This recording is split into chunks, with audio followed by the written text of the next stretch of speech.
ശ്രീനാരായണ പരമഗുരവേ നമഃ. സുപ്രഭാതം.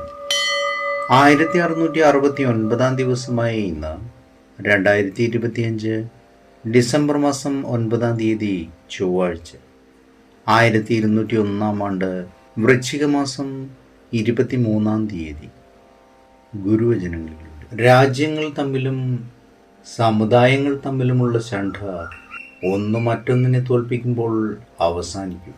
മതങ്ങൾ തമ്മിൽ പൊരുതിയാൽ ഒടുങ്ങാത്തത് കൊണ്ട് ഒന്നിന് മറ്റൊന്നിനെ തോൽപ്പിക്കാൻ കഴിയുകയില്ല.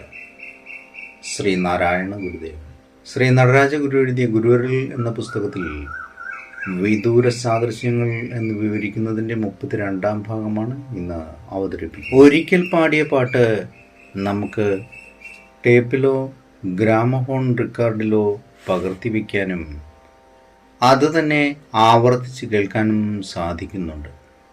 ഈ ആവർത്തനം വെറും യാന്ത്രികമാണ്, രൂപത്തിൽ മാത്രമുള്ള ആവർത്തനമാണ്. കേൾവിക്കാരൻ ആ പാട്ട് ആസ്വദിക്കുന്നുണ്ടോ ഇല്ലയോ എന്നത് അതിൽ പ്രസക്തമല്ലാത്ത മറ്റൊരു തലത്തിലുള്ള കാര്യമാണ്. അത് പാട്ടിൻ്റെ സാരാംശത്തെ അഥവാ ഗുണാത്മകമായ അംശത്തെ സംബന്ധിക്കുന്നതാണ്. അതുപോലെ തന്നെ ജ്ഞാനവചസ്സിൻ്റെയും വെറും യാന്ത്രികമായ സംരക്ഷണവും ആവർത്തനവും പോരാ.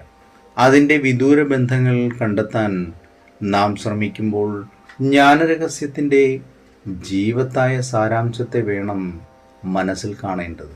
ജീവിതത്തിലെ നിത്യവർത്തമാനമായ പ്രിയതത്തെ അഭിവ്യഞ്ജിപ്പിക്കുകയാണ് ജ്ഞാനവചസ്സ് ചെയ്യുന്നത്.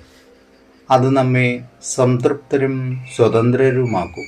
ഈ മാർഗനിർദ്ദേശ തത്വങ്ങൾ മനസ്സിൽ കണ്ടുകൊണ്ടാണ് വിദൂരവും വിഭിന്നവുമായ സന്ദർഭങ്ങളിൽ പെട്ടുകിടക്കുന്ന ഗുരുവരലിൻ്റെ ചരിത്രത്തെ അവലോകനം ചെയ്യാനും ബന്ധങ്ങൾ കണ്ടെത്താനും നമ്മളിവിടെ ശ്രമിക്കേണ്ടത്. ഏവർക്കും നന്മ നിറഞ്ഞൊരു സുദിനമായിരിക്കട്ടെ എന്ന് ആശംസിച്ചുകൊണ്ട് നിർത്തുന്നു. നന്ദി, നമസ്കാരം. ഗുരുധർമ്മം ജയിക്കട്ടെ. ശബ്ദം നൽകിയത് സുജീഷ് മഹേശ്വരി.